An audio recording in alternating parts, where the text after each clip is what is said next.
Nobody beats Talking Joe, an international podcast. Brand new. Hey, we're talking brand new Joe. Hey, we're on a brand new show. Deep dive, blow by blow. Spotting Uzis and crossbow. Like a buzzbow or pogo. Got ninjas like Don Shadow. Comics are how I spend my dough. We're coming to you in stereo. It's time for Talking Joe. With Mark and Tim, here we go. Brand new. Talking Joe is on the air. Hey, it's me, Mark, and welcome to Talking Joe, the G.I. Joe Comics podcast. We are coming to you again from the far corners of the Energon universe to talk about the latest issue that has hit the racks. It's G.I. Joe issue number 16, which came out Wednesday, 17th of December. It is part 4 of 5 of the Dreadnok War. The synopsis read: the final battle of the Dreadnok War begins. G.I. Joe and Cobra are on a collision course with the Dreadnoks and whatever remains of Duke and Cobra Commander. The penultimate chapter of the twice-monthly G.I. Joe epic is here. And joining me to talk about it, it's my regular co-host. It's a real Energon Tim. It's Tim Finn. Hello, Mark, and hello, listeners and viewers. If you missed having this episode just a few days after this issue came out, yes, we try to always live stream when new issues come out. And then it seems like we're doing extra because if the comic is coming out more often, if it's shipping bi-weekly. But with this issue showing up so close to the holidays, pulling off a live episode was scheduling-wise a little hard. So we're pretending it's 2024, and this was just a regular video episode that gets posted and not live streamed. Not like our aggressive 2025 live streaming schedule. Mm-hmm. Yep. It's now 2026 probably, I guess. I don't even know if it is or not. When I'm putting this out, I'm getting so confused. I'm not even full of mince pies and panettone and Christmas cake and Yule log. And what were we talking about, Tim, again? Sorry, I just got distracted by food. I think we're talking about this miniseries that I put together that Boom is publishing in just a few weeks, folks. Folks, I like Larry Hama's writing and the artwork of Mark Bright, MD Bright, so I got them back together after their G.I. Joe collaboration so many years ago. It's a 4-issue miniseries. I'm the editor, and Boom Studios is publishing it, and the first issue is out February 11th, 2026, and that first issue is double-sized. It's 40 pages. Josh Burcham is the color artist. That's who colored a bunch of excellent Transformers comics at IDW. I picked him for this project. And this is a superhero story where the superheroes have to join a union. And that's the bad guy trashing them on the covered issue number 1. Ask your comic book store for the center holds. Very good. It is a 4-issue miniseries from Boom. If you want to read this, do ask your comic book shop to order it for you to make sure that you can definitely get a hold of it. It's the G.I. Joe team of Larry Hama plus MD Bright. So I guess it's in that sort of Venn diagram of G.I. Joe and other comics, it's a big crossover, and I guess for fans of other more superhero comics as well, sort of in their wheelhouse.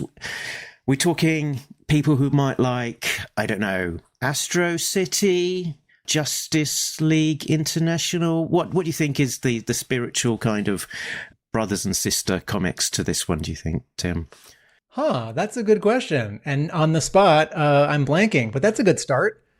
Yeah, I mean, it feels like something that Larry Hama wrote. And, there are a couple characters that will remind you of some kinds of characters that Larry Hama puts into his scripts. And let me think about this and answer that question when we do the next episode. Very good. Because we should probably start talking about G.I. There's Joe. one. We're here to talk about G.I. Joe issue number 16, which only just came out at time of recording. But before we get into that, there's a couple of things to update on. So last time we were talking about the little boxes in the corner of the issues, top left-hand corner, where you've got the issue number and you've got a price. You've got a Skybound logo, which is that sort of like kite man thing going on. You've got an EU, which doesn't stand for European Union like some people think. It stands for the Energon universe. And it's on every issue, it's got 4 floating heads, which sort of harkens back to the good old days of Marvel Comics and etc., where they used to do that. And they have been changing them up. So I went back and investigated how much they have been changing them up. So issue number 1 had basically the main characters: Duke, Cobra Commander, Destro, Baroness. And that was the status quo up until issue number 9, when they switched up for the main characters, featuring their Baroness and Cover Girl, who, if you remember, in that arc with the main ones, as well as Hound, Clutch's buddy, and Major Blood, the villain of that arc. It changed again with issue number 12, which was the shooter issue. So we've got some Night Force characters in there. Beachhead, Lady J, Flint, and Major Blood, with his patch for good measure. I think maybe he might have featured on one page at the end, beginning or end of the book or something.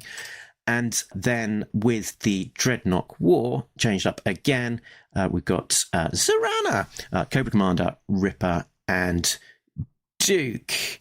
And that sort of switches about a little bit through the issues. So we've got a buzzer on issue number 16, and looking further ahead, back in 18, where we've got Night Force again, Flint, Lady J, Beachhead, and further ahead again, 19, we're going to have Hound on the front cover. So Hound and Clutch, as well as Duke and Cobra Commander. So they are playing with it. It's nice that they're not just fixing it and not thinking about it. They're obviously looking to play with it pretty much every issue. That's really fun. For those of you who have not been to a lot of brick and mortar comic book stores, the reason for this is that a comic shop with shelving or racks where a comic sits next to another comic, when there are too many issues, let's say you have space on your rack for 10 comics, but more and more comics come out. And so now you have, 12 or 15, and you start to cover up one comic with the issue before it or after it, and you sort of fan them out. And as long as you can see this sort of 1-inch width along the edge, right, you know what that comic is. If you see a whole bunch of comics fanned out and you can only see one title on top, but all the comics that are fanned out and you see that 1 inch, it's like Spider-Man, Spider-Man, Spider-Man, and then like a Wolverine head and a Colossus head and a Storm head. You know that that's 3 Spider-Man comics and an X-Men issue. And in the era of graphic novel collections and reading digitally, this is sort of unnecessary, or maybe even doesn't make sense. It just is like a fun thing, but it actually does serve a purpose and used to serve a purpose. And at my comic book store at Hub Comics in Somerville, Massachusetts, we do this. We fan some books out on the new release rack, and I don't know that anyone's walking up and leaning down and looking at G.I. Joe and understanding that there are different issues of G.I. Joe slightly behind the top one. But there it is. And also hearkening back to last time, I talked about the potential influence on the Ben Oliver cover for issue number 15 of that Zorana pose, thinking, did he get inspiration from this photo of the singer Pink with that sort of snarled lip? And I posted it up on the Swipes Facebook group, and who should reply but Ben Oliver, who said nope. He said nope, it's not that. But Justine Fleischman from band Elastica does do a nice lip snarl as well. So I think that's maybe pointing more to the potential reference or homage he was thinking of on this particular cover. But yeah, quite a lively and interesting Facebook group, that one, because who was how did Ben Oliver discover it? How did he discover my post? He was tagged in there by none other than Dave Johnson. That's the Dave Johnson, cover artist, the Reverend Dave Johnson, the very Reverend Dave Johnson, indeed. So let's all of that done. Let's take a little bit of a look around the Skybound world. So what else is going on in the Energon universe this week? All around the Skybound world, are you looking for some G.I. Joe? There's Autobots and Decepticons and creatures from the sacred brain. All we need is Energon, sweet Energon. There'll be Energon everywhere. There'll be robots swinging, aliens killing, and Decepticons in the streets. Yeah! So what is happening in the Energon universe this week? So Void Rivals, I think at time of release, this will have come out. Issue number 25, released December 24th, first part of the Quintesson War. So very exciting, and I think it's an exercised first issue for the Quintesson War as well, was as happened for the Dreadnok War. So that is fun, and I'm looking forward to finding out what sort of part that Pythona will play in there. I think, Tim, I'm going to do a little video at some point just recapping what's been happening to Pythona in the pages of Void Rivals. So I'll do that and put that out at some point as a bit of a recap for people, because she's had just like a couple of pages here and there, sort of scattered out over quite a few issues by this point.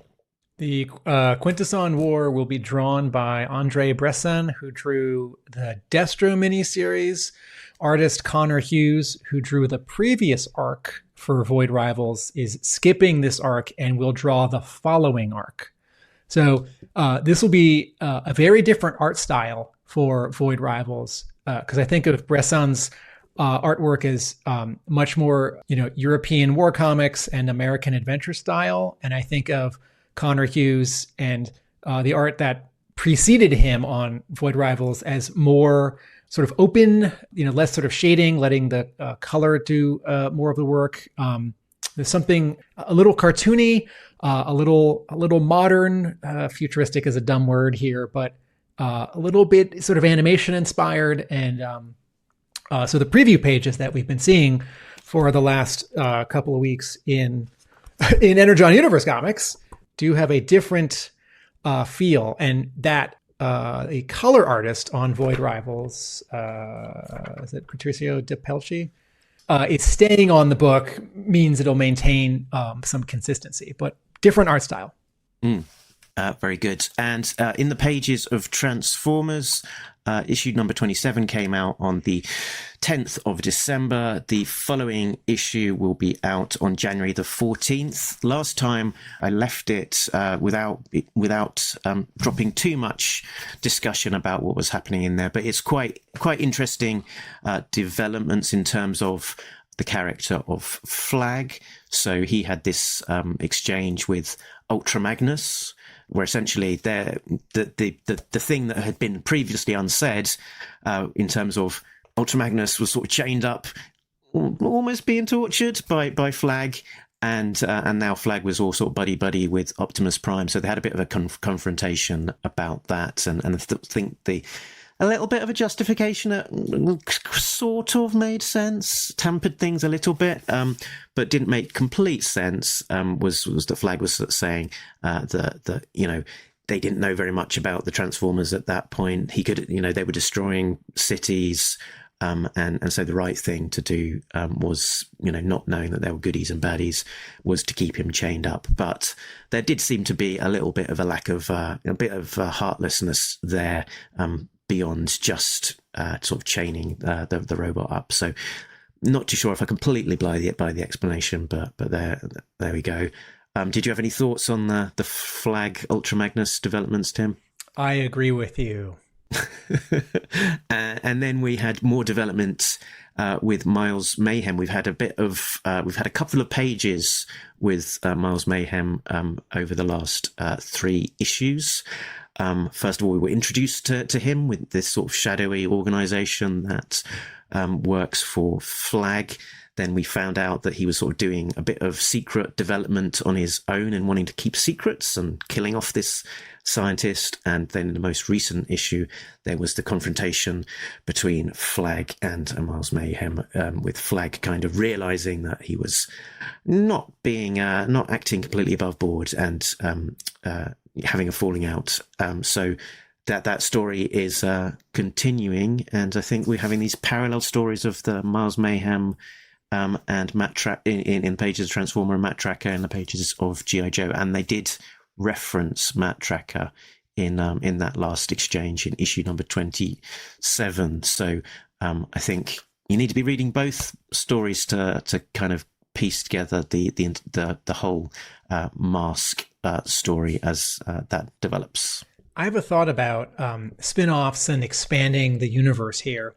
So it's too early to expect a Mask comic, and it might forever be too early to expect that, because I would read it, I would buy it, but there isn't a huge fandom, even though the toys have come back, but that's really small in terms of public knowledge.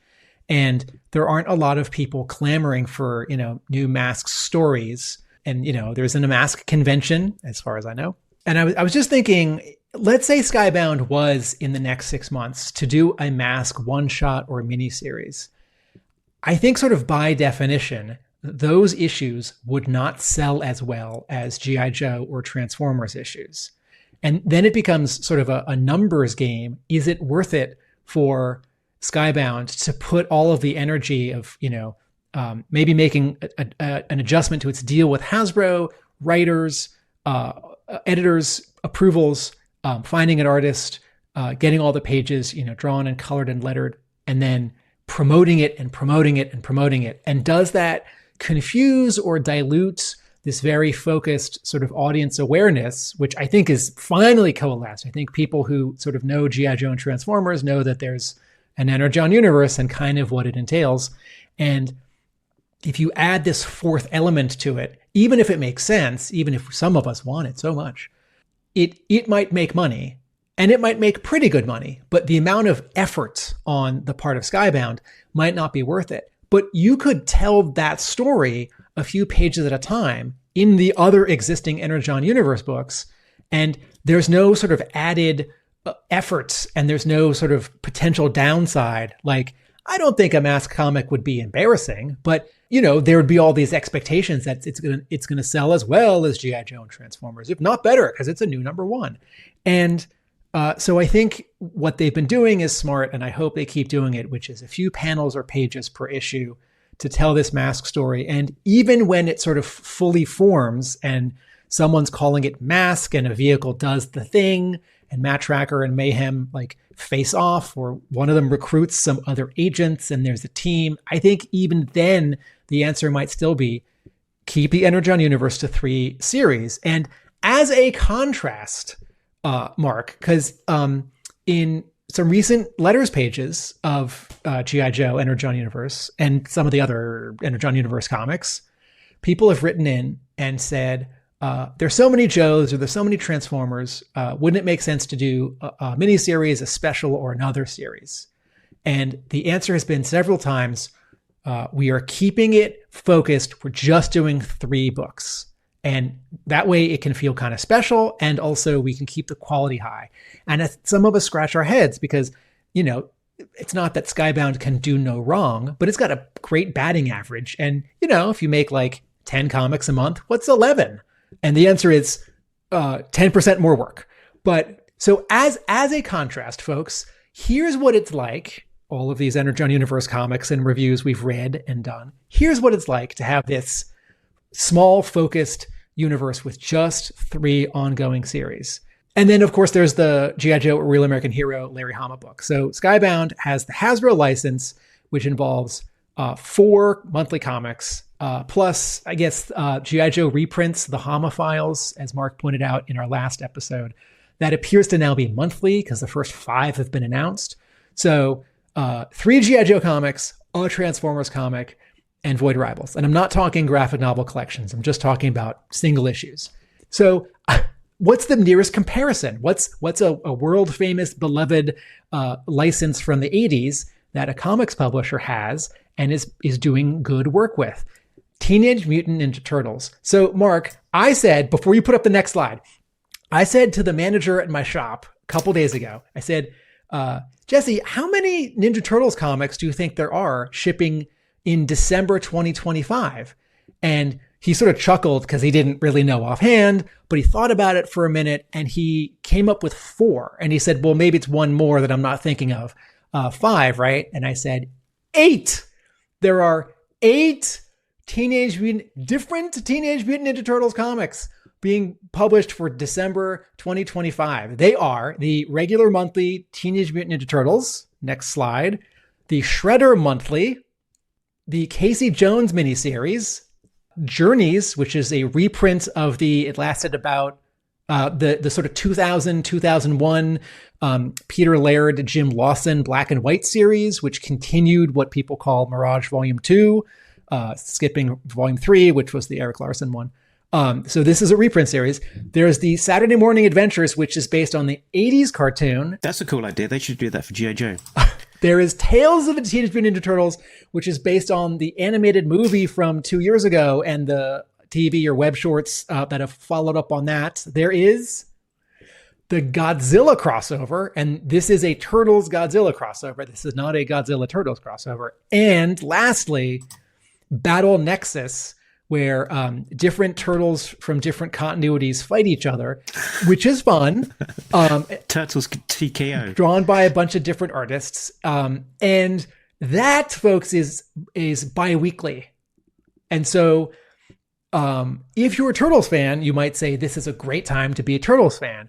Or you might feel maybe like Transformers or G.I. Joe fans felt at IDW 5 years ago, 10 years ago, where it's actually too many to keep track of or too expensive. And, we can argue, well, some of these aren't for everyone. The Saturday Morning Adventures is for the older crowd that likes the 80s cartoon or for their kids. Sure. Right. And, if you're reading the main Turtles, you don't have to read Shredder and Casey Jones, or maybe you don't like the main series now that the writer and artist team have changed. You're just going to read Shredder. By the way, Shredder is written by Dan Waters, who wrote Destro, and it's good. But overall, as a Turtles fan, folks, I would say this is great. Also, this is a lot and too many. So be careful what you wish for, because Skybound could give us 8 G.I. Joe or 8 Transformers or 8 Energon Universe comics per month. And I bet there'd be some, fill-in artists or some, week-long delays where a comic doesn't ship on time, or you might feel like 6 of them are really good and 2 of them are okay, and I don't want that. So thank you, Mark, for putting up these slides. Very good. So elsewhere in Skybound Publishing, just announced is the G.I. Joe issue number 8 second printing with covers by Jason Howard. These are out 21st of January. So first up is a Raptor solo cover. And the second one is another Baroness by Jason Howard. That's surprising. He must have done Baroness by now, but you'd think, but perhaps not. Maybe in a different costume. Yeah, exactly. Yeah, possibly only in the Duke costume before she got the star on her chest. So interestingly, they have done second printings for every issue of G.I. Joe up to issue 9 already. 9 came out before issue number 8 for the second printings, but they are missing issue number 6, which has not yet had a second printing. So. Which isn't to say that it won't ever, but curious, and mostly having 2 covers, with 9, I think, just having 1 so far. So that is the world of the second printing covers. More as we get them. And speaking of covers, let's move to this bit of the show. Let's have a look at the covers in the gallery.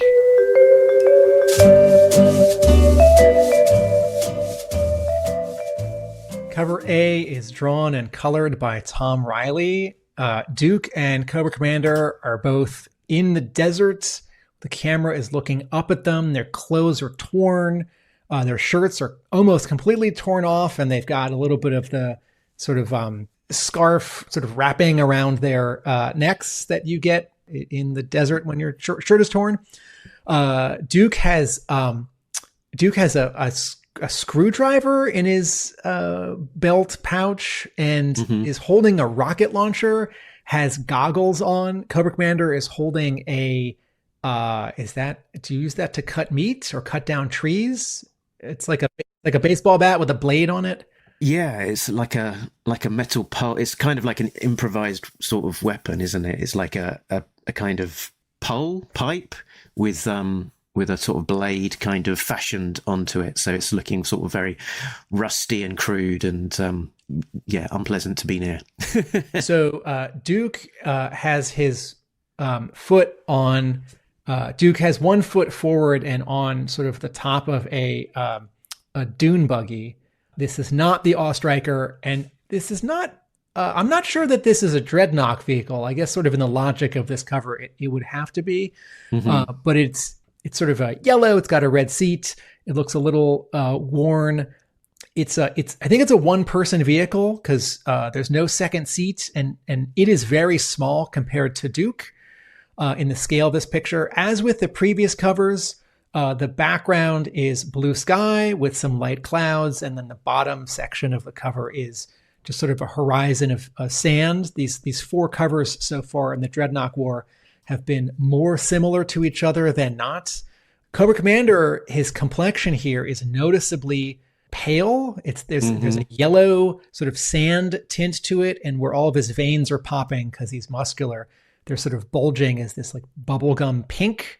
He's still missing his robot laser hand. It's wrapped in red cloth, and this is a fun and unusual cover. And this does ask a question, which is, how did these two characters get like this? And also, why are they seemingly working together? And also, I think sort of just the look of Cobra Commander is quite striking with that sort of pale skin and these very bright, vivid pink kind of veins, which I guess is leaning into the fact that he's not quite human. He's had this Cobra La treatment, which has kind of affected his skin and his look of his veins, but it kind of puts you in mind of like, some of those mutated characters from horror movies, like, I don't know, Hills Have Eyes and maybe Beneath the Planet of the Apes, that kind of thing. Cover B is drawn and colored by Tonci Zonjic.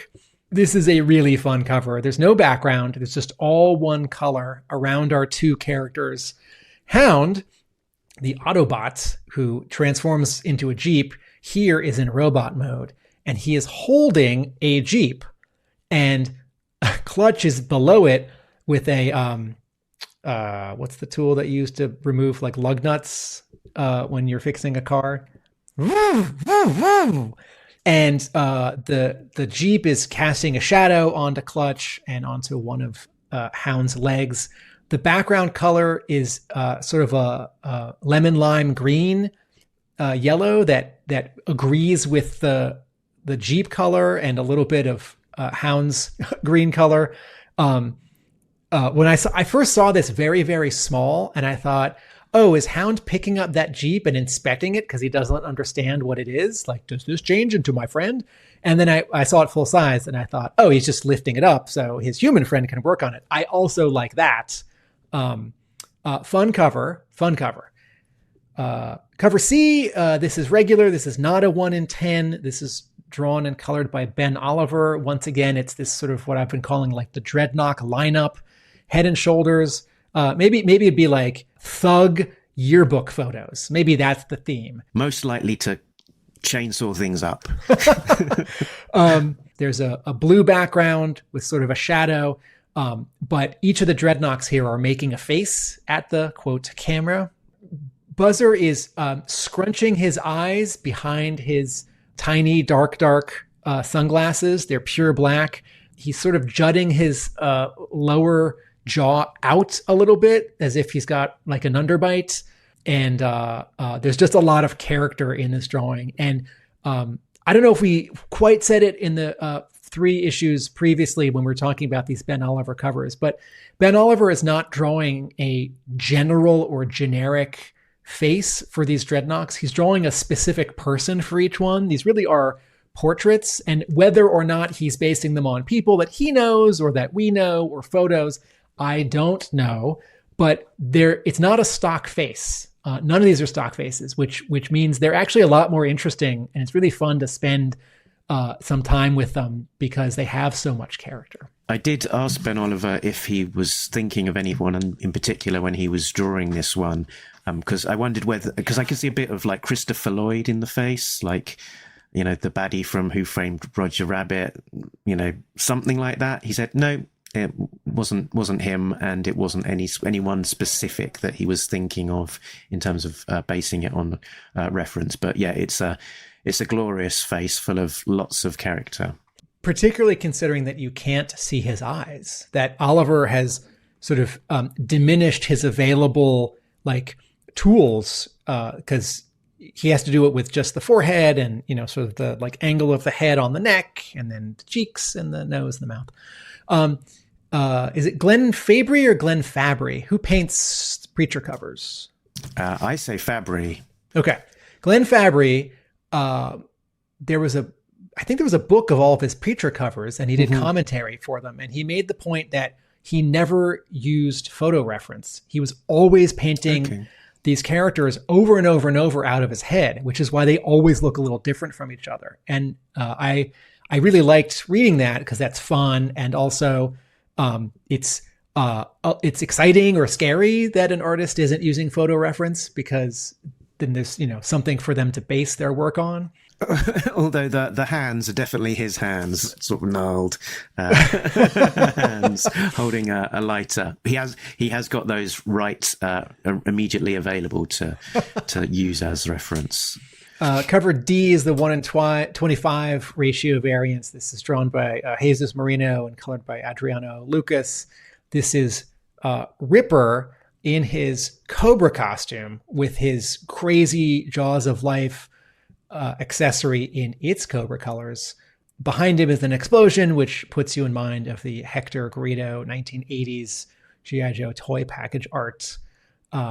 This is a fun drawing. There's not a lot of black. There's very, very little spotting of blacks, just a tiny bit sort of at his crotch. Just a tiny bit of sort of inking in some of the musculature. And I don't think I quite realized that that's how Merino was inking these covers until I saw this one, because I'm so aware of the warm red of his costume and his complexion matching the red of the background. And then cover E is a 1 in 50. It's drawn by E.J. Su, who, I'll say it once again because I love saying it, drew the earliest Transformers miniseries for IDW back in, 2005? I think he did the first and third and fourth miniseries, then came back later to do a special or two. This is the Thunder Machine. It is subtly rendered, and it is drawn at an isometric angle and then placed over blueprints of the Thunder Machine where you can see it from top, front, and side. But these are inverted blueprints where it's white lines on blue paper, and then the type up on top for Dreadnok War and the G.I. Joe logo are a blue and red that match the Thunder Machine. A very sharp cover, and I don't know if Skybound feels like publishing a portfolio of like enlarged prints, but these vehicle covers, I would also take just a single comic book that is like 20 or 40 covers, all the variant covers by theme. But these ones are really pretty and would look nice framed on a wall. Mark, are there any retailer variants this half month?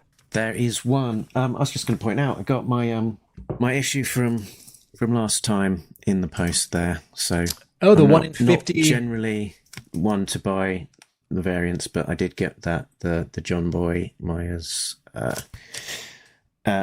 issue number 15 with Roadblock. So that has arrived. Road pig. So road pig. I do this every time. So we've just got one retailer variant this time round. So it's the companion piece to the Baroness from last time. This is Scarlett, and it is by... I'm going to have to get this the right way around. It is by Carla Cohen. The credits on the inside front cover are for Lucio Perillo, who drew the Baroness for last time for last issue. And we pointed out last time round that they probably sort of crisscrossed the two credits. So that is that. We've got things slightly around versus the normal order. I have just realised because I haven't said the credits, so I should probably do that right now. So this issue is brought to us by the creative team of writer Joshua Williamson, artist Tom Reilly, colorist Jordie, Bellaire, letterer Russ, Wooton, editor Ben Abernethy, publication design Andres Juarez, and production Ashby, Florence. So the regular old team, which is very nice, as they say. Do they say? Yes, they say. So with all of that intro done, let's talk about the inside of the issue and do that via the medium of a plot breakdown. Plot breakdown. On Destro's boat, Hawk is told about the Joes working with a giant robot jeep. Destro offers to trade weapons, but Hawk isn't impressed. Cobra Commander is the one who controls the Energon, and without Energon, he has nothing. Destro sets Mercer on Hawk, who surprises everyone, kicking and shooting his way out of the situation. Elsewhere in the main story, in the Chihuahuan Desert, the Dreadnoks still have Duke and Cobra Commander captive, now tied at the stake. Buzzer cuts down Duke and proposes a game. If Duke beats Buzzer in a fight, they'll let him interrogate the commander, but in the meantime, a bonfire is lit beneath Cobra Commander. Buzzer's tormenting of Duke is interrupted by the arrival of the Joes. As the violence escalates, the Thunder Machine is activated to generate lightning, powered by Energon. Baroness rides in and rescues Duke. In the chaos, Cobra Commander escapes to a cave, followed by the Dreadnoks. He takes down Buzzer, who has followed him. Cobra Commander straps the captured chainsaw to his own arm and announces, "You want a war with me? I'll give you a war." Yeah, when Baroness grabs Duke, wouldn't she break his arm? Is she slowing down? She's on a motorcycle. Isn't she going 30 miles an hour? It's like in Batman stories when someone's falling and Batman or Robin dives after them and yells, "Go limp!" and then grabs them. Because if you're tense when someone grabs you, when the Joker's thrown you off a rooftop, you'll break some bones. But I promise you, if I was just thrown off a building, A, I can't hear Batman yelling at me, "Go limp!" And B, if he did, I'd say, "Ah!" And C, if I understood what he was saying, I would not be able to make myself go limp the moment before he swoops around and grabs me. Anyway, this is a very cool and exciting issue, and maybe more than the other ones so far in the story, this felt like a very small slice of time. Yeah. Mark, did you say in the episode or to me separately, sort of how long this story takes? It is meant to be 24 hours, I think. So, yeah, it's a good point. The first part, they sort of, it started at the beginning of the day. There was a kind of daybreak, dawn scene with Duke at the graveyard of his friend as the sun is rising. By the time he's got to the desert, it feels like it's the middle of the day, sun high in the air, in the sky. The heat blazing and the very bright blue skies. Once they sort of had that confrontation and they moved to the abandoned town where Road Pig was, the sun was fading. It was, sun down. We had a lot of sort of red skies, and now we're into part 4. It is definitely night. Sort of the sun is down. We've got black skies. We've got them burning, torches, sort of having, hooting and hollering for a nighttime party. And I imagine the next issue is going to be early morning, concluding with the sun rising. Yeah. I was struck by, there's just some subtle, good storytelling, both visual and sort of like pacing in the scripting here, where on the first page, the even numbered panels are the Dreadnoks, and the odd numbered panels are Duke and Cobra Commander. You don't quite know what's going on. They've been beaten up, and they're either unconscious or they're tired and sort of physically given up. They're slumped over. And I thought, oh yeah, well, they're tied to a chair, or they're like sitting cross-legged on the ground and tied to a post. And then I turn the page and no, they're tied to a post, and Cobra Commander is up 5 feet from the top of the pile of wood, which is already maybe 3 feet, and that's just a really satisfying level of control in what one panel shows and then the next one, and you're starting to get more information, and you turn the page and there's this reveal. And we talk a lot about reveals on Talking Joe, and some of them are big and super dramatic. Some of them are like a bit of, not a punchline, but like the final page of this comic. Mark mentioned that Cobra Commander is now using the chainsaw himself. I didn't quite know what that page was going to be when I went from 19 to 20, but I knew it would be sort of deliciously evil and threatening and satisfying. And when I turned the page, I smiled, because this is Cobra Commander being his worst, and this comic being sort of a little extra pulpy, like it's a little bit of an exploitation film. It's not like fancy, like this is a beer. This is not like fine wine. I don't mean in terms of quality of writing and art. I mean in terms of like the story and its tropes and its sort of garnish. And we've now gotten so many issues drawn and colored by this team of Reilly and Bellaire that I'm already taking it for granted. Like, well, of course G.I. Joe is going to look excellent. Like, no, Tim, there's no guarantee. And I like Andre Bresson's work on Destro. He's not who I would have picked to draw 5 or 6 issues of Void Rivals, and I think it'll be good, and I think I'll enjoy it. But it's so different. I know that first issue and that second issue, I'm going to be sort of not fighting it, but adjusting, very much adjusting, because the book has been really dynamic and smooth, and those aren't the 2 words I'd use to describe this art change. And in a couple of months, someone else could be drawing G.I. Joe who's very good, but not, my top pick. But just every panel that Tom Reilly draws is like doing its job with both subtlety and flair. And he's just sort of maximizing all these moments where Joshua Williamson sets up like a moment of expectation and then surprises you, or a moment of closure where like you think something's going to happen and it does, and you go, yeah. Or someone gets to be, tough. Someone gets to be funny. Someone gets to be vulnerable. It's just the art and color here, the layouts, the inking. Reilly is not cutting any corners. Everyone always looks good. It's just really satisfying and gorgeous. And looking at the art, sort of, I'm constantly struck how sort of easy Tom Reilly makes it look.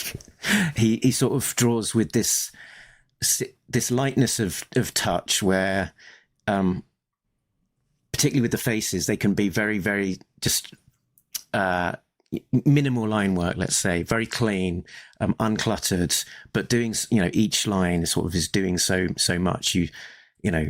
every face is looking different. Every expression is purposeful, and there's so much still on every single page. And then when combined with Bellaire's colours, it just sort of pops so magnificently. And you sort of go from a page like this, where you've kind of got a lot of muted colours, but then you've got these pops of colour for the dialogue. You've got sort of the emphasis on Duke in the foreground, and you switch to the next panel, same location, but then you've got these pops of the sort of the violence from Buzzer chainsawing Duke down off of the stake.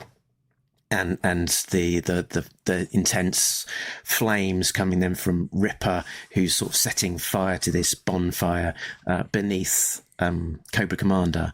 And we're setting up some big stakes here. It's Duke, exactly. Yeah, Duke is sort of about to have a chainsaw duel, and they really go for it. It's let's cut to the next bit of the scene.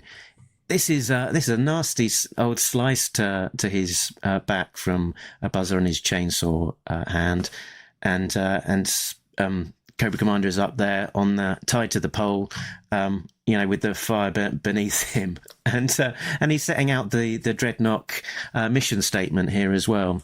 The Dreadnoks aren't the bad guys here. We don't care about taking over the world. We don't care about having the best toys. We only care about money and parties. Yeah.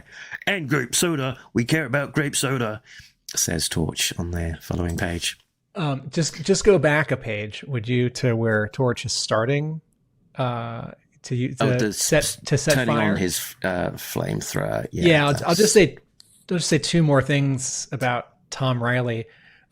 Look at how much work he's doing in his inking here on Torch to show highlights versus shadows. And when he signed at my store, Hub Comics in Somerville, Massachusetts, a couple of days after G.I. Joe issue number 1 came out, I saw him up close for a minute drawing both, Mark, your sketch of Major Blood and my sketch of Duke on those blank sketch covers. And I sort of thought that he would draw really fast because they were, quote, just convention sketches, store signing sketches. They weren't full-blown commissions, and they weren't, pages for the issue. And man, he was being really purposeful and careful with his hand and the pens he was using. And I thought, I think this is just how he draws. And it was with great precision, more than I thought I would see. Do you want to get back into that Dreadnok scene, or you want to jump back? Let's keep on with the Dreadnoks. So we're, as Duke is wont to, he's got himself in a duel. That's not a pun. That's just funny because it's true. Yep. And I'm sure there was some thought and intent there. About some, got to have some sort of arena of death type situation going on with Duke. Look at Cobra Commander here again. Every time with Cobra Commander, he's got these magnificent reflections in his mask. I'll see if I could just do a bit of a But also look at his eye, zoom on, or whatever that is, where an eye might be in the shadow of his face, where the faceplate has been cracked. Even though we kind of know what he looks like because we've seen several angles of him a bit here and there with some shadows, we still don't have this full reveal. And this is a really fun reminder of sort of an early core feeling around G.I. Joe in 82, 83, 84. What does Cobra Commander look like? And also, what does Snake Eyes look like? But, the comic book had to take, the animated series had to take, the toy sort of had a take. And I remember when the animated movie appeared and Cobra Commander turns out not to be a Caucasian guy, I thought, I guess the toy for hooded Cobra Commander, where you can see his skin around his eyes through the 2 eye holes, I guess that's makeup. Like I needed to write sort of an explanation for myself. And I thought, I wouldn't have wanted him to have sort of pale, slightly like mint green skin around his eyes when, my brother got the mail away hooded Cobra Commander, because they didn't know that the animated movie was going to sort of create that story point later on, but also that would have been strange. But this is such a fun, this is a sinister mood, but also, let me go back a step.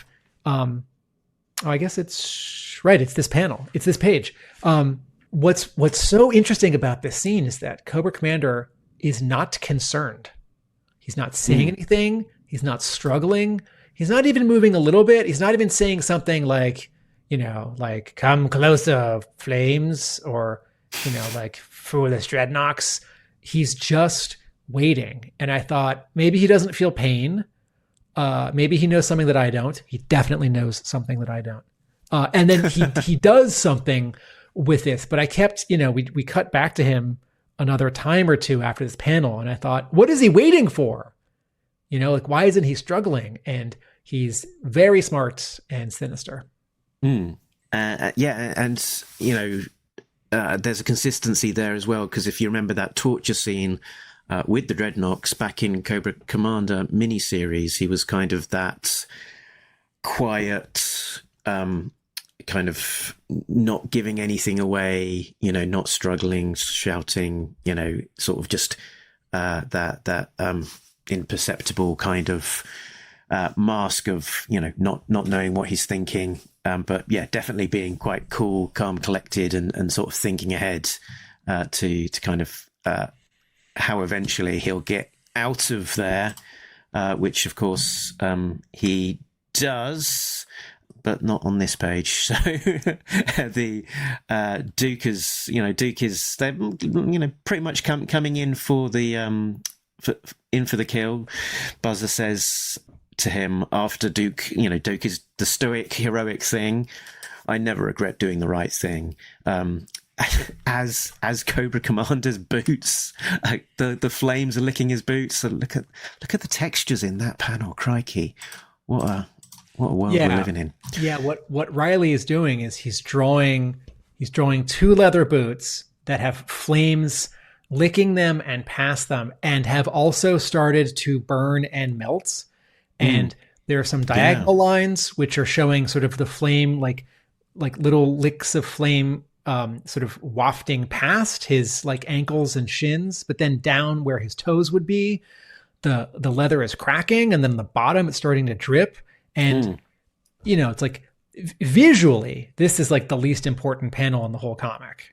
It's like, the boots are on fire. Like in terms of a dramatic moment, it's near the middle. It's pretty high, but even this, he's drawing with great specificity, and there's sort of four things happening here. And then, Bellaire, and having some of the yellows sort of glow over the red lines, which are like holds from the black lines of the inking. It's adding to this, the illumination of the fire. And then the panel after it, there are some like sparks, which I think come from the movie poster for Rise of Cobra, like the movie poster for like Dark Knight Rises. But Reilly, we've pointed this out before. Reilly will like 5 or 10% cartoon or caricature a face when someone's like getting excited or yelling, and it's not quite happening on this page, but later on it happens with Buzzer. But look at that arc, that yellow arc on. We're on page 3, 5, 7, 9. 1, 2, 3, 4, 5. Page 9, panel 5, where Buzzer's saying, "I'll be sure to carve that into your tombstone," and he's swinging his chainsaw up over him and his shoulder, and there's this like wraparound S-curve, like lasso hula, glow trail that doesn't correspond. It's not like he dipped his chainsaw in gasoline and lit it on fire. Like that's not actual light. That's just flare. It's just visual flare between Reilly and Bellaire. Like Reilly might have intended that to be black and had no sense that Bellaire was going to color that. And, it could have been like orange or a different red, but it's like glowing yellow. I guess it sort of represents like light reflecting off of the chainsaw as he whips it past you, but still totally gorgeous. Yeah. So yeah, he's about to. Buzzer makes the threat after Duke's stoic line there. I never regret doing the right thing. I'll be sure to carve that into your tombstone, and then vroom. What? Hey, wait a sec. You hear that? Ain't that just your chainsaw, mate? No, that's the greatest sound of all. Vroom. Dun dun dun dun. So you turn the page, and the top half of the spread is a double page spread. It's the top half of the left page, the top half of the right page, and it's 1, 2, 3, 4, 5 Joes driving in 5 vehicles, 2 motorcycles, a Jeep, who's probably an Autobot, an All-Striker, asterisk, let's come back to this. Have we seen the All-Striker before? And then a sort of transport helicopter, which is not the Tomahawk, but is something that I've seen in like my brother's books or magazines. But what I didn't notice the first time I read this was behind all of them in the sky is the G.I. Joe star and 3 stripes logo, and it's streaking across from right to left, and Jordie Bellaire has it slightly glowing. And I don't know if that's in the original art, or maybe I don't know if this is in the art or the color. But it's so fun. Okay, so all right, the moment when in a story like this, Duke has his sort of comeuppance, like, I'm actually going to be okay, mean Dreadnoks, my friends are here, right? Like, you're about to get beat down, right? Like, yo, Joe, right? Like, I'm a real American hero. Whatever it is, I can see it starting to happen on the page before, where he says, no, that's the greatest sound of all. And as I'm turning the page, I'm starting to sort of write the next panel description in my mind. Well, it's definitely a full page. Maybe it's a double page splash. I was half right. And the question is, which Joe or Joes is it? Is it maybe Hound by himself? Is it, are they coming like down a hill at us? Are they coming down from the sky? Are they zooming right to left to right? You know, what? And is it 1 Joe or 2 Joes or 5 Joes, right? So the specifics I don't know. But in terms of the story beat, like, it's not Cobra Commander having freed himself, you know, being like, I had the chainsaw. You didn't even notice me take it from you, Buzzo. It's not that. And it's not some other party. It's not like a bunch of the locals who are like, you beat up our friend Road Pig. It's definitely the Joes or something like the Joes. So I turn the page, and what I don't want is Joshua Williamson to overplay his hand and have something here happen, which is like the comic knows that it's a comic and it's winking at me. And that does not happen, right? Like, have I used this example in Star Trek First Contact when the 3 Enterprise crew were on the outside of the Enterprise fighting the Borg, and Worf has his Batlev, his curved Klingon fighting sort of blade, and he walks up to a Borg and he says, assimilate this. And at the time, I really liked that line. And then my roommate, this was in college, said, I hate that line. I said, why? And he said something like, because that's what Worf says, because he knows he's in a movie and people are watching it are going to be like, yeah, awesome. It's not actually what Worf would say.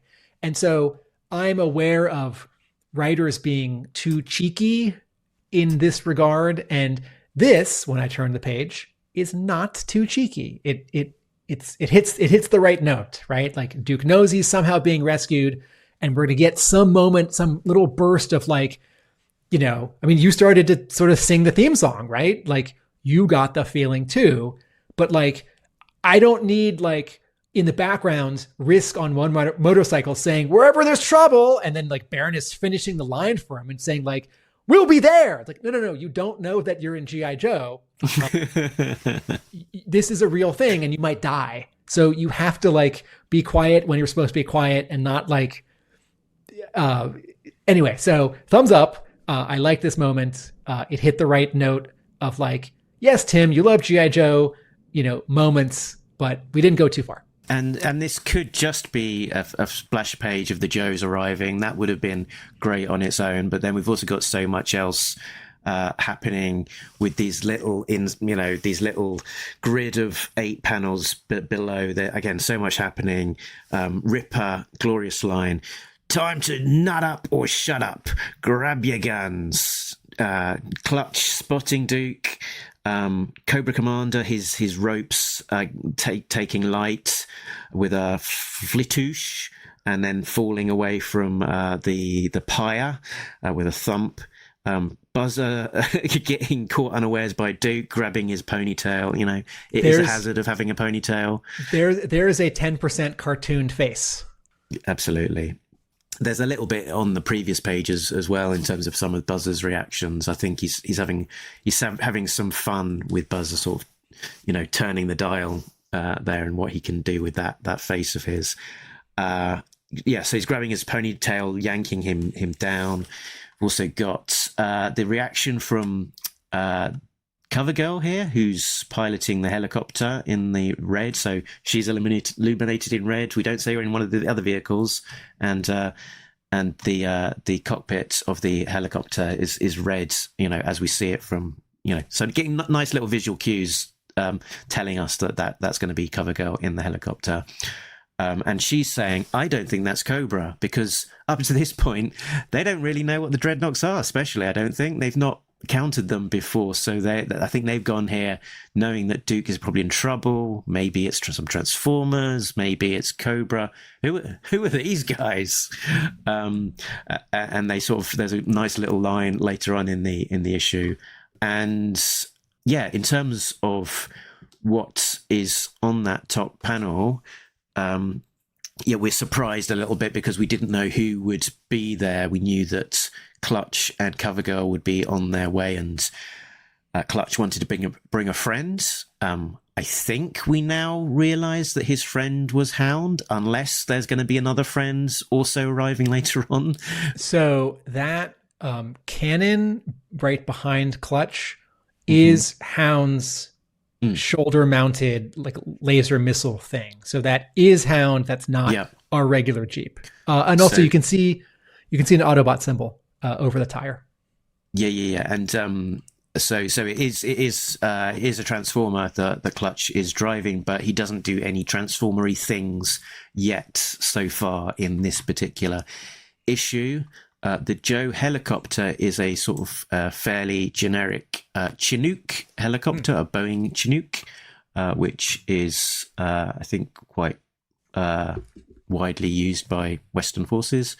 And as you say, we also get an Ore Striker, which I almost kind of didn't think about when I first saw, because it's G.I. Joe. Of course, there's going to be Ore Strikers and things, but this I think is the first time we see the vehicle in this issue. And the interesting thing for me, it was almost the omission that when you think of an Ore Striker, you think of the cannon up the top. And where's the cannon? So I'm guessing they might have a reason for leaving it out, that there might be a story point somewhere down the road where... Have we seen an Ore Striker at all in the Energon universe? I don't think so. No, I think this is the first appearance. I think it's going to be an Energon-powered weapon. Oh, are you talking about like it may be a Transformer? Oh, well, I don't know. Maybe they capture Megatron's arm and attach it to the roof or something. But I think they I don't think it's going to be that. But there'll be a story point where they capture some sort of Energon weapon and mount it on the Ore Striker or something, because it feels like the gun's up the top, right? If it isn't up the top, then it's probably going to be put up there at some later stage. That's my sense, anyway. I think the camera's there. That's fun. I remember how sort of confused and disappointed I was. Disappointed is too strong. I remember when my brother and I were each building our All Strikers, which I think might mean my brother was building our All Strikers, because I remember the Silver Mirage was really hard to build. I think our dad helped us. And then I think the All Striker was too hard for me, and my brother sort of built mine. And there's that camera that's mounted on the dashboard. And I remember saying, "What's that?" And my brother said, "It's a camera." And I thought, this is once again. So Cobra Commander, the flames snap his bonds, and when he lands, I feel like there is Joshua Williamson's script is calling out some really specific things for Tom Reilly, or Tom Reilly is picking up on the occasional vague description, general description, and really picking sort of the right amount of like go left or go right, go up or go down on a moment, an expression, a pose. And he's really plussing it because Cobra Commander looks passive here in that first panel. And when he lands, this is not like sort of the moment after he lands when he's starting to pick himself up and he's already thinking of revenge and his plan. This is almost like, it's almost like he's asleep. I'm not saying he is, but in terms of his body language, when he lands, thump, that's not the landing of someone who's like 1/2 second later is going to start attacking. That he's been, it's not that he's been beaten down, and it's not that he's been defeated. It's that he's like a predator lying in wait, and he just like lands because the fire doesn't concern him, and the fall from 5 feet up doesn't concern him, and if he stands up and he's too close to the fire, doesn't concern him, and it's this pose here says a lot, but for just sort of tumbling onto the ground, there's a lot of information in that pose. Very good. So how does the story progress next? Another just amazing page. Colours from Jordie Bellaire sort of make this book a delight. It's Dreadnok action. It's Zorana with associated non-named Dreadnoks, and yeah, there's fun to have. If you linger on any one of those, there's a kind of guy with a kind of samurai armor. There's a guy with a sort of tiny little pistol behind them. There's another. Zoom in on this first panel. Yeah. There's the guy with a hat and an eye patch and a bandana over his hat, and he's got a shotgun.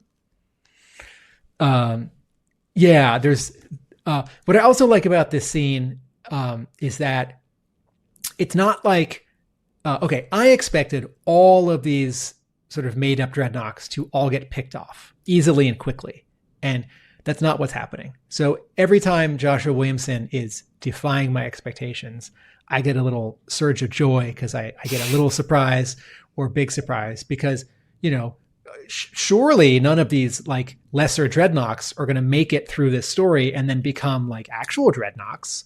And surely they're just here as fodder, right? Like surely Williamson isn't going to kill off any of the regular Dreadnoks, but none of these are guarantees. Not at all. Yeah. So we get a delightful sequence with Road Pig and holding up this sort of minigun. Get off my lawn. It's like what Duke has on the cover to issue 0 of IDW's G.I. Joe from was it 2007? Yeah. Or the Jesse Ventura kind of Predator kind of gun. Right. That sort of thing. Yeah. Right.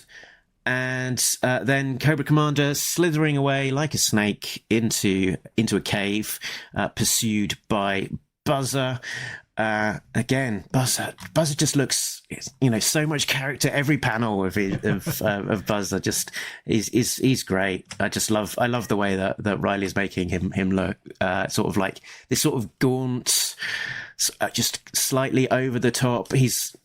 Throughout the issue, he's got this sort of bandage around his neck because let's not forget that he had a chunk of his neck bitten out by Cobra Commander last issue. So he is chasing Cobra Commander.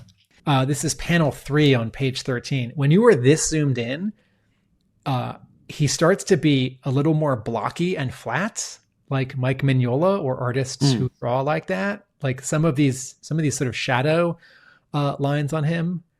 But also the way that Reilly's drawing his teeth, like they're not fangs. He's not drawing them perfectly. He's applying a little bit of a loose style to them, but it works. And there's so much dynamism, like the curl of his hair that's going up, the curl of his hair that's going down, the sort of, how his right arm is cocked back, the negative space between his legs where, can you scroll down a little bit? Another Dreadnok is getting sort of knocked off their feet. Oh, geez, getting is getting cut in half. Wow. Well, I guess some Dreadnoks do die. And then if you could scroll over and pull out a little bit for the previous panel where Cobra Commander is trudging to a cave and his costume is smoking. So it definitely caught fire. And again, I looked at this panel when I'm reading this comic and I thought, I don't know what Cobra Commander is thinking. And that is, that's authentically creepy because, it's like in the torture scene in issue 2 or 3 of Cobra Commander where you just see his mask and you don't know what he's actually doing, but the blood smile is on his face. We don't see his face here because he's walking away from us, but he's not saying anything. He's not saying like, must regroup or, I'll have my revenge or come follow me, Dreadnoks. He's just walking. And I think he's okay. He looks not okay, but but it's like, no, he's definitely okay because he's so powerful. Yeah, he's a resilient kind of guy, but yeah, you can see, on the back of his shirt that obviously it's burnt through, and I think that black is the kind of the burnt, cindered flesh on the back of his. On the bottom of this panel, this is page 13, panel 2. On the bottom of this panel, on the bottom right, is I think the front of the chainsaw. Right. Okay. Do you see this sort of round arc with some like triangles? So Yeah. I think that's in the foreground that Buzzer has actually almost caught up with him. Mm-hmm. Yeah. I don't know that was completely clear from the colors, but I think you're right. That's probably what that is trying to signal. So where are we next? Buzzer is after Cobra Commander. Zorana is ordering some of the unnamed Dreadnoks, again looking glorious, to go after him and help him get the bastard, as it were. And Duke is very much still rallying behind Cobra Commander. Joe, stop them! They'll kill him. And now it's. I don't know that they would hear him. No, he doesn't have a communication device in his ear, I don't think, and he's not at full strength. And there's the sounds of battle on motorcycles and a helicopter, but I'll allow it. So Road Pig picks up. See, Road Pig is caricatured here. He is massive. He picks up Duke over the top of his head. Not so fast, Blondie. Your friends are trying to hurt my new friends. And as a page turn, double page. How is this for a double page? Tom Reilly, are you taking a holiday on this book? You're just phoning it in. Wow. When I turned to this page, right, I was worried. Batman comics in the 90s have me worried. If a giant character picks up another character who's really tired and has been working too hard, I think, oh no, Bane's going to break Batman's back. Oh no, Road Pig's going to break Duke's back. And I thought, well, I wouldn't put it past this crazy comic. So I was sort of relieved as I turned the page, and A, it didn't happen. B, it wasn't like a splash page of that or something like it happening. But then C, I just chuckled out loud because as a splash page, there's so much exciting battle happening here. And, the like sort of covetous art collector in me thought, buy these 2 pages. Do it, Tim. Do it right now. Are they on sale? And then I started, no, enjoy the story. You're still reading the comic. And then I thought, because for a second I thought, oh, is the issue going to end with Duke being horribly injured? And when I turned the page, I saw the 2 staples. They're not technically staples, but we'll call them staples. And I thought, oh, thank goodness, we're only halfway through the issue. And then that's when I sort of chuckled out loud because every panel in here, right? Like 1, 2, 3, 4, 5, 6, 7, 8, 9, 10, 11, 12, 13, 14, 15, 16, 17, 18, 19, 20. There are 20 panels on this double page spread, right? So 10 panels per page averaging, which is more than a lot of comics. And Reilly's drawing a lot of complicated things like a crazy weapon, a guy with a machine gun, a guy throwing a guy, a couple difficult to draw vehicles, some like very specific fight, punch, run, block poses. And then on the bottom, there's this very different moment where Road Pig is almost in silhouette, and is holding this crazy weapon of his, and it becomes this moment of like mythology or legend. It becomes primal because there's this giant and I don't quite know how much here Reilly drew of the lightning and the sky and how much Bellaire drew just in color, but there's this crazy lightning bolts, and the pose on Road Pig looks like, like a god, like a mythical hero, a demigod from not a G.I. Joe story. And suddenly the scale of this fight sort of ramps up, right? Suddenly it's like by a factor of 10. Like, oh, there's a, it's not, I don't think Cybertron's going to show up. I don't think a Transformer's going to show up, but something in that direction that changes everyone's calculus. And this is even sort of after this really fun reveal that Zorana says, I'll let you talk about this, something. And then the Thunder Machine does something we've never seen it before, do before. And that would have never occurred to me. Yeah. That's why it's called the Thunder Machine, because it creates giant bolts of thunder in the air. Right. And then plot twist is Road Pig the god of thunder?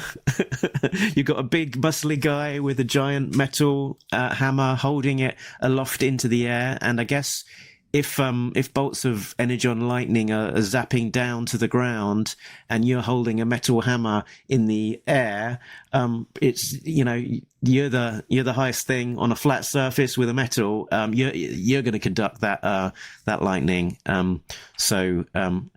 If you shoot someone with Energon guns, they're definitely done for. If you get zapped with a giant Energon lightning bolt, I'm guessing you're a bit fried, but you'll probably be okay. I don't think it's technically an Energon lightning bolt. I think Energon caused a lightning storm to happen, and it's regular lightning. Because I don't think Road Pig is dead, or that Williamson is being inconsistent with his Energon deadliness power levels. Mark, what do you think about... defer to your Energon science, Dr. Finn. Mark, what do you think about what Zorana says and what the Thunder Machine does?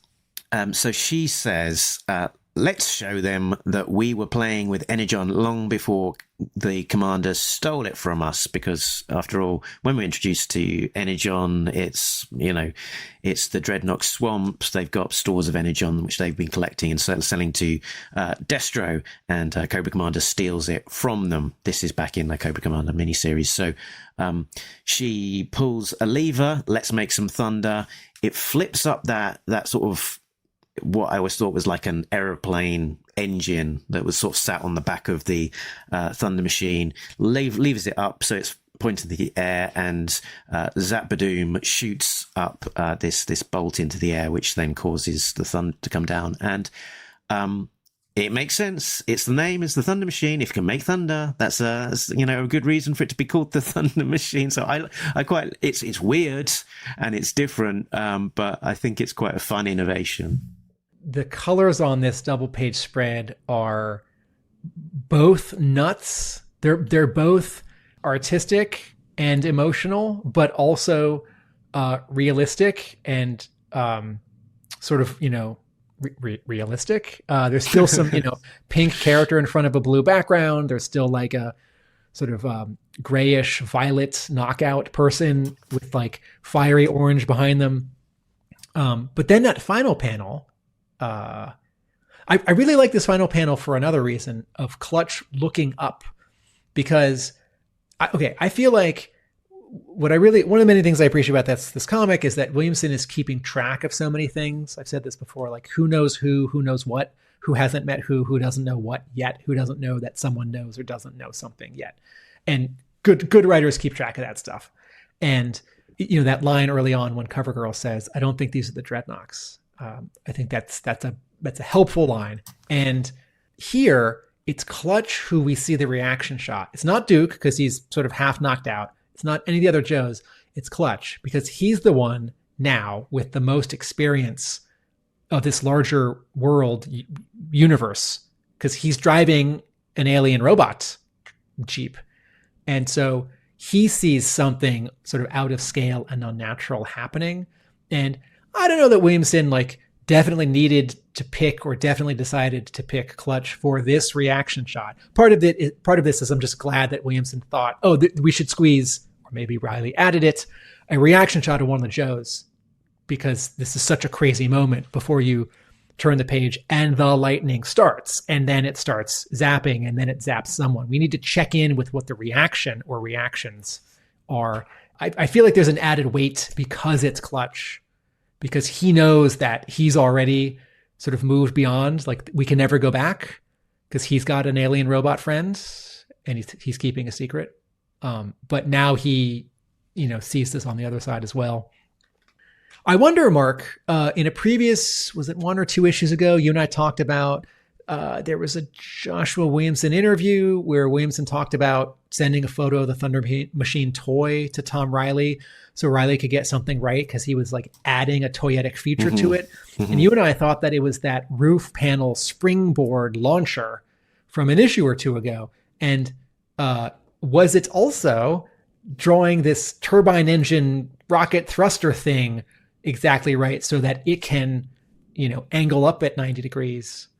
It's also fun because as a kid, I understood that part of the Thunder Machine was out of proportion with the rest of it, but it was just such a cool vehicle. It was such a cool design that it's like the back of the Batmobile in the 1989 Batman. No, that's thrust. That's fire.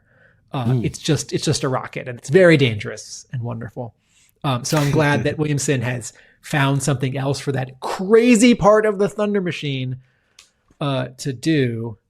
And I just want to repeat something that you said earlier on. Hound does not transform. He still does not transform, despite this sort of escalation of power levels and stakes. Yeah, but he does knock down a bunch of Dreadnoks. So is Hound killing these guys, or is it Clutch? Who's taking responsibility here? I think it's okay. So when they show up, Clutch has a hand on the wheel and a hand on the gear shift. So I'm going to say Clutch is actively driving. Okay. Also, the next panel, the panel after the one you just pointed to, Stalker is blowing away several Dreadnoks. So the Joes are seriously injuring or killing Dreadnoks here. Yep. So the lightning goes off. Baroness comes in on the motorcycle to rescue Duke. Doesn't break his arm as she pulls him onto the bike. We get a bit of exposition that they're able to sort of track, I guess, the dead zone where the signal is being blocked, and to isolate it for there.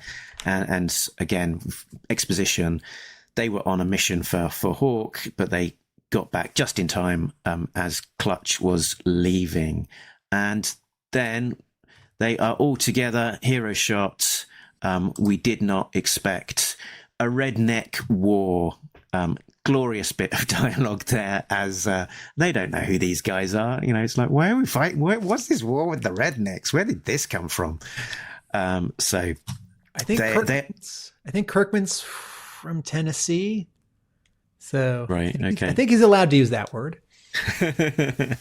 You had mentioned that this story all takes place in a day, in 24 hours, and on the first page, in pages 2 and 3. I don't know if it's 11 p.m. or 2 a.m. or 3 a.m., but I feel like now, this page we're on, now it's 5 a.m., 4:30 a.m., and the sky is getting lighter. Yeah, absolutely. Oh, look at Duke's eye on this page. That's gnarly. Zoom in on that, but zoom in to the right of it, because Reilly, this might be the only time in this issue, and that's still plenty. Dry brush on the clouds. He's painting that, or not dry brush, ink wash. He's painting that with a diluted ink so that it comes out as gray and very soft. That's not like drawing with a pen or drawing with pure black ink.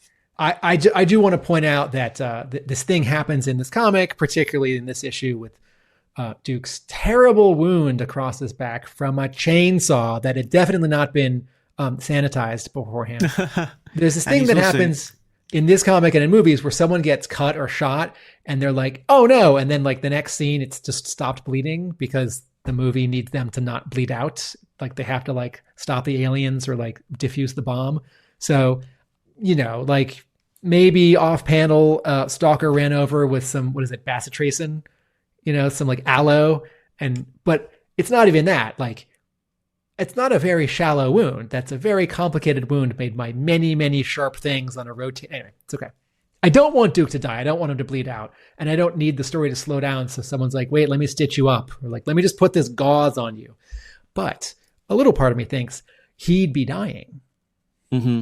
And he's got this cut across his back. He's also got a cut across his front that is sort of coloured more like an existing kind of scar, which sort of talks to the wound that he's got on the front cover. He's got that sort of giant scar across his front. So maybe that is prior to this mission. I don't remember where that showed up, but we saw that in the Duke miniseries. Oh, okay. I think.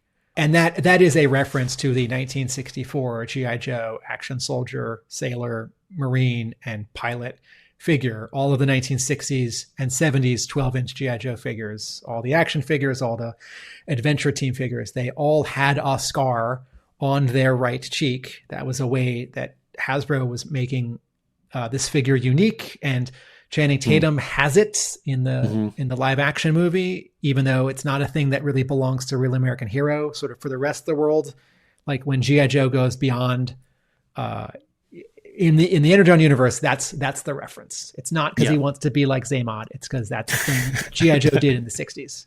I was more referencing the scar across his front, across his torso, rather than across his face. Not the one on his face. Excuse me. And then flicking forward, the Dreadnoks are on a Cobra Commander hunt. It's going to be a good one. They're not scared, but maybe they should be, because Buzzer is sort of lying here in an undetermined amount of trauma. His goggles are bust up. He's got blood coming out of his nose and mouth, and there's blood on the rock next to him. It looks like maybe he's bashed the back of his head against that or some such, or the front of his head. Yeah. And then we've got a sort of an inset panel with Cobra Commander. I do not run, as he seems to be connecting Buzzer's chainsaw to his own hand, which, let's not forget, he's also had hand trauma. So there's a gap there. There's a space there going to be filled. And we conclude on that voice coming out at the Dreadnoks, spooking them. You want a war with me? I'll give you a war. Splash page. Bzzz, as he's bearing down on them with the now in control of the Buzzer chainsaw hand. So I do think that it's a little bit of a stretch that Cobra Commander's hand would fit so easily and quickly into this chainsaw thing. It's sort of like it's different technology, right? And maybe you know what I mean? Like, it's not like Cobra I don't Commander's, think it's that technically advanced. I think he's basically ramming his hand into, and there's a button that is like and there's mangled a gap in there, and his mangled finger can sort of push or tug. Sure, there might even be an external control that his other hand uses. Although they've got an insinuation here that there's sort of wires coming out of the back of it and into his wrist. But if I'm thinking hard about this, that looks cool. If I'm thinking hard about this wouldn't work. Like you'd need two panels where like Cobra Commander is like checking, or he's opened up the side and he's like attaching an electrode to like the other thing, or fixing two wires that got severed. But the same thing would happen, right? If we take two panels for him to actually sort of attach, we'd still have this moment. So we can skip it for sake of drama on a big splash page. And it is a lot of fun. And it is this funny remixing of established stuff or sort of adding on to things. I'm going to take this accessory for one toy and give it to the other toy. Yeah. And so some of it is sort of toyetic because as a kid, you may have taken or as an adult with classified figures just this year, who might have judged? You might have taken your Dreadnok chainsaw and given it to someone else. You might have given, plenty of times my brother and I thought that the weapon that came with a Joe or Cobra either didn't fit physically or wasn't a good visual. So we just gave them a different weapon, one that wasn't being used. But also in terms of Williamson has Major Blood have 2 eyes and then he loses an eye, but then he loses the other and then he gets 2 implant eyes. And so what are the ways that the Energon universe can sort of plus or layer sort of visuals or meaning in that way that we're still waiting for the Baroness to become a bad guy. And then the star on her chest is a Cobra symbol. I don't know at what point Williamson's oh, Cobra Commander is missing a hand. Well, he can have the chainsaw. Or if he planned it from the beginning, no, I'm going to have his robot hand blown up so that he can get the chainsaw. I mean, certainly he had the robot hand blown up because he needed to depower Cobra Commander. Here's the thing, talking about the Baroness and turning to Cobra. If anything, she's going the wrong way. She's been too much of a hero. She's saving Duke, and when she saves him, what does she shout? It's not even Duke, it's Conrad. So they're quite, they're on friendly terms here. Yeah, that reminds me of the first live action movie where they're dating.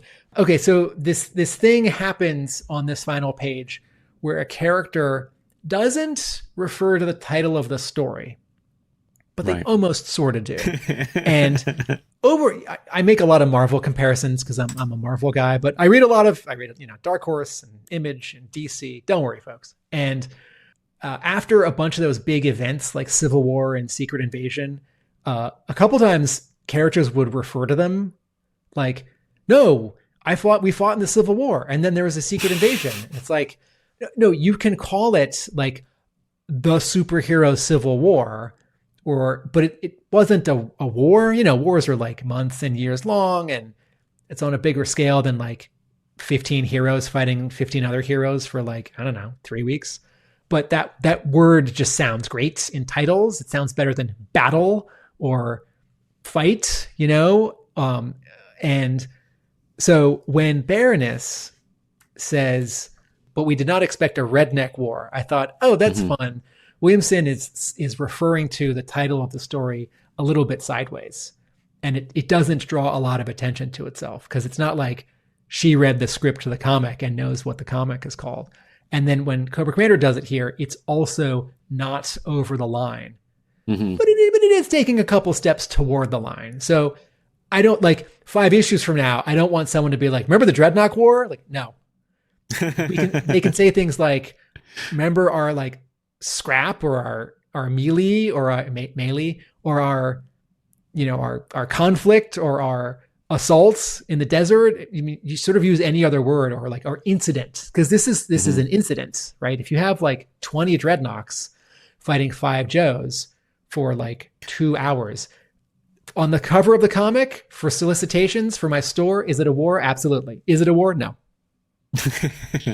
Yeah, and Stalker gets home to his wife. I don't know if he's got a wife or not in continuity, but he gets home. They ask, "How did you go? How did your day go, Lonzo?" Lonzo, and he says, "Well, there was an incident at work. They would never conjure up this particular story." But this wasn't the only thing that happened in this issue, because there was a continuation of that Hawk storyline. So he has landed on Destro's boat and is surprised with a mission. And it sounds like Destro thinks that he's got all of the cards, but he hasn't got the cards. And Hawk is unimpressed by all of his patter. He's not taken aback by the fact that he's told that the Joes have got a giant robot jeep. It probably is news to him, but he doesn't let that on because he just said, that's it.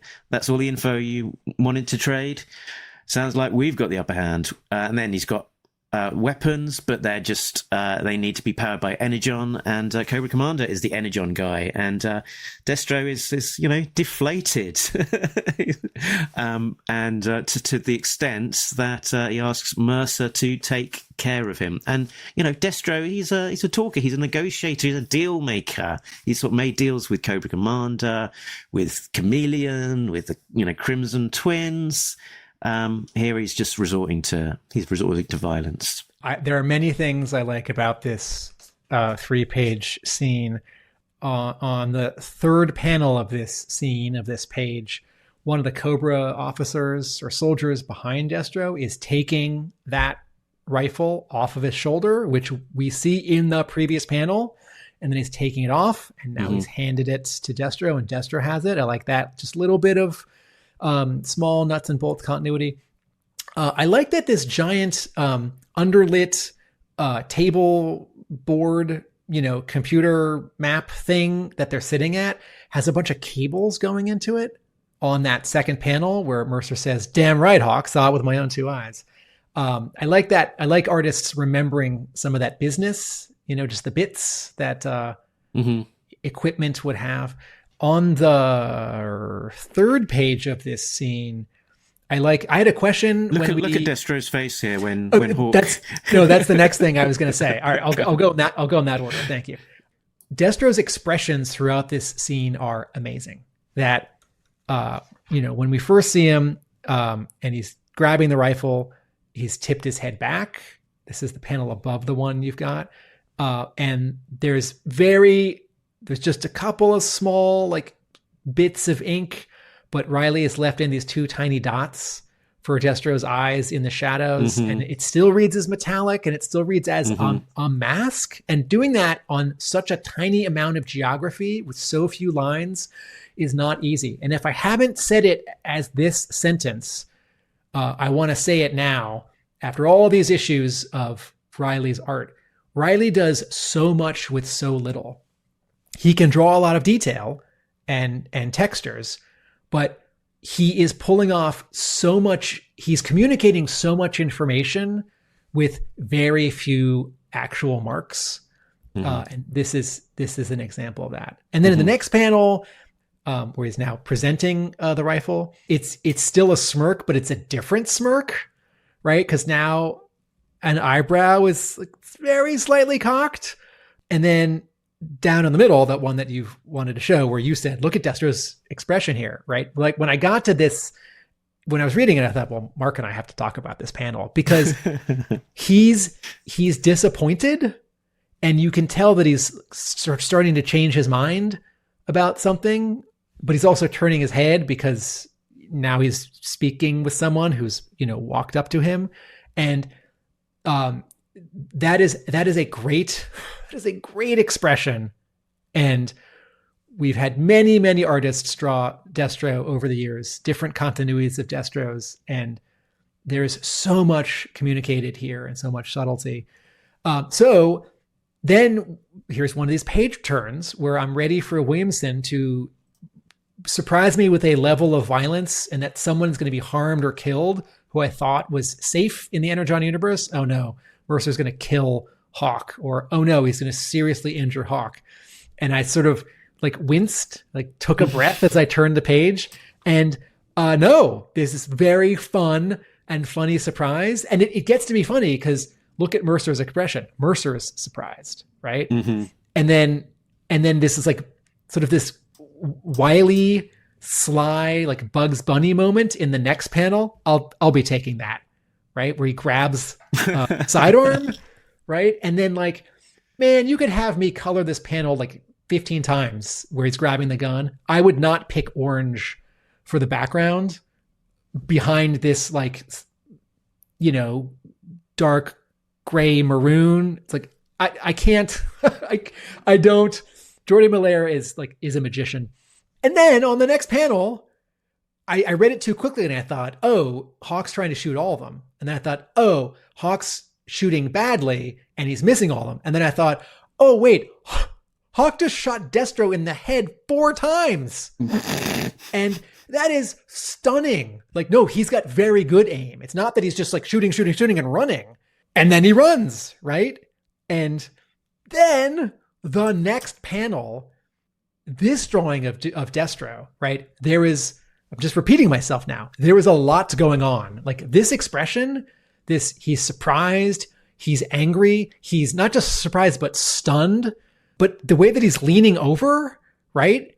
He's leaning over at us like he's recovering, like he's tired, like he's figuring it out, but also he's underlit.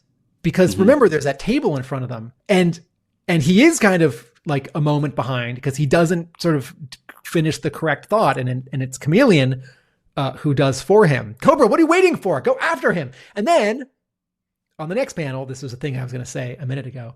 Last issue, I was like, are those Cobra guys behind so-and-so? Are they all in red? Are they all in blue? Are they all in red? Because Jordie Bellaire is just putting a bunch of warm colors here. And I have a version of my answer. One of these Cobra guys is blue and one of these Cobra guys is red. Neat. Mm-hmm. Yeah. And that Destro panel is great, and you can see there's like sort of seems to be 3 smoking indentations from the bullets hitting him, and I wonder how permanent this is going to be. Are we going to see some bullet dents in his mask for a little while going forward? That'll be fun if we do get to see that. Chameleon there as well. She's looking very Kirby-esque, it's like the grand pointing, and there's. There's almost some, it's not really Kirby Crackle, but it feels a little bit like Kirby Crackle behind them. And I don't think Reilly drew that. I think he just drew the like effect lines on the left and right edges of the panel. But it's like, obviously we're going to have a pink background with orange and yellow pop to it with lots of nice Bendis style dots over the top of it. If you describe this to me, if I was the editor, I would say, don't do that. But I'm wrong. And then if you could go down to the panel where Hawk gets on the helicopter, I mean, the little hand gesture, right? He's just yelling now. It's like, I love that, because a lot of times when I see a movie or read a comic and someone says something in 8 words or 13 words, I think, if I was in that situation and running to that helicopter, I would say that in 1 or 2 words. It's like, guys, we got to get out of here now. It's like, no. It's like, guys! And from context, you understand. But it's like, no, you have to like explain to the audience. It's like, we're out of here. It's like 3 words. So he does it in 1 and a gesture. I love the red that he's framed in. And then the pilot or guard, I'm not sure, is also framed in red because of that window. And that pilot is not someone important. So Reilly puts him in shadow. It's just a generic, soldier guy. I was wondering in this moment just how fast a helicopter like this could spool up, to use a spaceship word. I'm just going to pretend that it was sort of idling. Yeah. Keep it in neutral. I'll be back. We might have to make a quick getaway. And I realized with this scene that as 2 steps ahead or 5 steps ahead, as Cobra Commander is for the bad guys, Williamson has Hawk. He knows a bunch he's not letting on. He can fight. He's tough. He can take it. He can bargain, and he's 2 or 3 steps ahead. And the scene is just totally awesome. Very good. And there was, I guess, it made me think again. I've sort of previously speculated who is Zartan, the Forerunners being Flag and Hawk, and with the sort of gymnastic kick. It did, it was very aerobic, very ninja-y kind of kick. It did make me think, could this be another indicator that Hawk might perhaps be Zartan? But he's an old guy, but he's a very capable guy. He surprised them, but to some degree he's also surprised himself. And this line here, still got it, sort of plays that down a little bit. So I think it's playing with the idea that he maybe he could be someone else, but also it's not saying that's definitely the case. I think there's still wiggle room. Maybe he is, maybe he isn't. And then that final line for this scene, which is a punchline. What the hell just happened? And then Destro says, I don't know. And I don't need to see Destro continually foiled, but I do like a balance where sometimes the the good guys and the bad guys.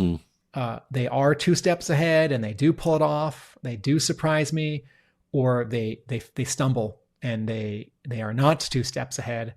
And then this line, which is this sort of Destro's honor and his sense of the stakes or the balance of it all. Much as I loathe to admit it, Hawk is right. What a cool line, that he's not just like screaming like, "I'll get you, Hawk, and your little helicopter too, and your little Jeep robot man too." But that he knows that he was bested this time, and so Destro will regroup and come back harder later. And more than that, Hawk is right. We need Cobra Commander, he concludes. And this whole setup was that Destro was trying to oust Cobra Commander, become the leader of Cobra, kill off Cobra Commander via setting them up with the Dreadnoks. And now he's realizing that actually he probably needs him. And I was thinking like, ahead to future issues, we've seen like covers where it looks like Cobra's back together again. I'm like, how could that happen? Surely there's too big a divide, and this little scene here does so much work to kind of make that turnaround of Destro realizing to himself, okay, actually I do need Cobra Commander. I can't do this Energon stuff by myself. I need him, and so I'm going to have to reconcile, or maybe more than reconcile. He might actually be the one that comes into the rescue next issue for the conclusion. And I was thinking to myself, actually, in terms of storytelling, Cobra Commander doesn't know that necessarily at this point that he's been set up by Destro. He's just been seeing himself being attacked by Ripper and then the Dreadnoks. So it might be that Destro can sort of play that down and reconcile without Cobra Commander necessarily being any the wiser about this whole scheme that he had to wrest control and get rid of the commander.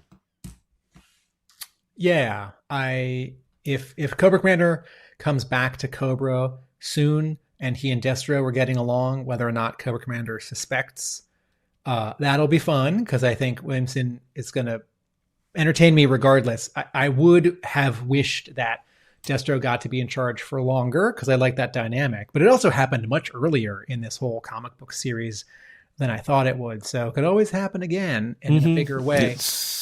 We'll leave the tension there, that we know that he's got ambitions. Or, Cobra Commander will come back and he'll say, like, how are things? And Destro's like, everything's fine. And Cobra Commander will say, sure, that's fine. Let's keep going. And then Cobra Commander off to himself is like, of course I know you tried to betray me, Destro. And then he's got an ace in his pocket. Looking at this close-up panel here of Destro, this is page 7, the final panel on page 7. I'm struck by something that Larry Hama said, I think relatively recently, but I think it's an old thought, which is that Destro is wearing a mask. And, some artists draw it sort of just like a face that is a little metallic. And I know we all have sort of a different point on our continuum of how flexible this mask is. Is it like nanites in a movie and it's just the guy's face with basically sort of silver paint on it? I know that's not how they did it, but and what I'm seeing here is, I think, a sweet spot where this is very much a mask, but it can move. And Reilly, every time he draws Destro, he nails that. And I'm not trying to make any other artists seem like they can't. I'm not trying to claim that a bunch of other artists can't draw Destro, but I feel like this hits that balance really well, because I don't want it to be like Darklon's mask where we can't see eyebrows and cheekbones and a mouth opening, even though sort of realistically that's what it would be. And if Tom Reilly ever gets bored of drawing the Energon Universe G.I. Joe and wants to jump over and draw the Larry Hama Real American Hero G.I. Joe, it's fine with me. That would be confusing. It would, but it'd also be great. So I think we're pretty much done with the issue. There's no specific letter page this month or this by week. So instead, they're sort of taking the opportunity to show the Road Pig design in the back of the book, which it hadn't really occurred to me that they hadn't done. But that's a great place to stick it. And yeah, when they have these things, definitely put them in the book, have them in print. That's great to have. So we'll be continuing to discuss Dreadnok War as it continues. I think the next one actually has a 3-week gap over the Christmas break. So January the 7th is the next one. And then also Transformers on January the 14th.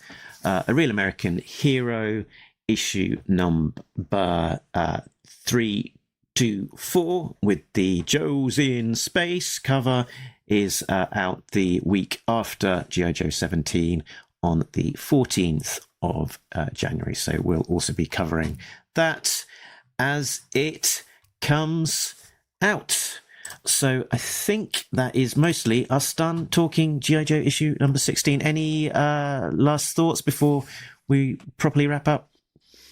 Just that overall, I've been really pleased with each issue of this story as being a satisfying unit of comic and story by itself, but also moving the overall story ahead. And I know you said this in a previous episode, but shipping this more often to sort of enhance the effect that it's all happening in a short period of time really just adds to it. You know, I read this comic kind of fast, but I think that's okay because the story is going kind of fast. And also I own it forever and I can reread it whenever I want.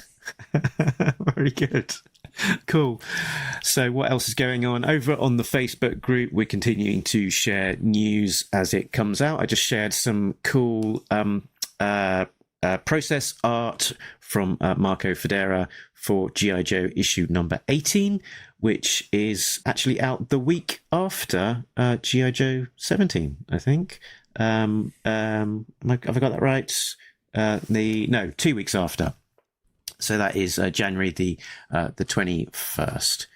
So you can find Talking Joe in the normal places. We are over at talkingjoe.co.uk. That is the website that links you all of the places we can be found, like the Facebook group where we share the news and you can get involved in the discussion. We've also got a link to the merch on that as well. That's only been there a few weeks at point of recording, so you can get involved with like the cool kids who have bought their merch and are proudly displaying it over on the Facebook page.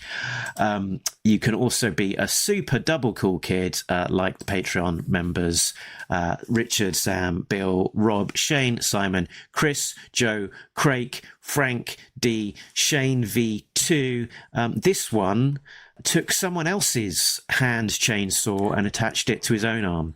Imagine that. Infinite Entertainment, Patrick, Gary V, and Coldroff. They're getting early access to episodes, including this one, and all other things. Besides, Tim, where can you be found when you're not talking to me about G.I. Joe? YouTube.com/@AtomicAbe for video essays on television and film. I didn't think I was interested in the Dick Van Dyke TV series Diagnosis Murder, but then I watched Atomic Abe's Behind the Backdoor pilot, which I executive produced, and I thought, now I know so much about this show, and I've just been super entertained by this thoughtful essay on a TV show. I own a comic book store, Hub Comics, in Somerville, Massachusetts. That's a brick and mortar shop. And I write about G.I. Joe at my blog, arealamericanbook.com. Very good.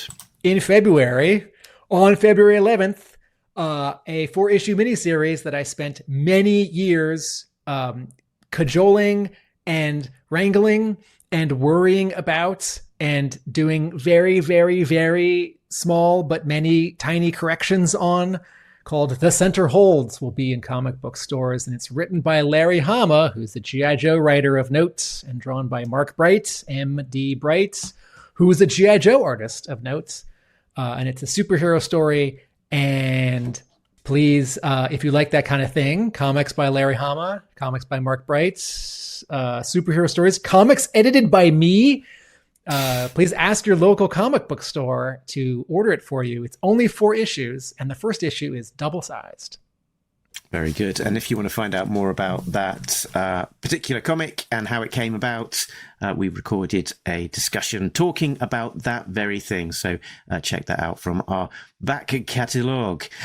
So I think we are done with discussing G.I. Joe issue number 16. But before we go away, I've got something just in the back of my mind that was really important that we tell the listeners before we stop. Tim, can you think what it might have been? Is it that Nobody Beats Talking Joe, an international podcast? That was it. Thanks. Laters.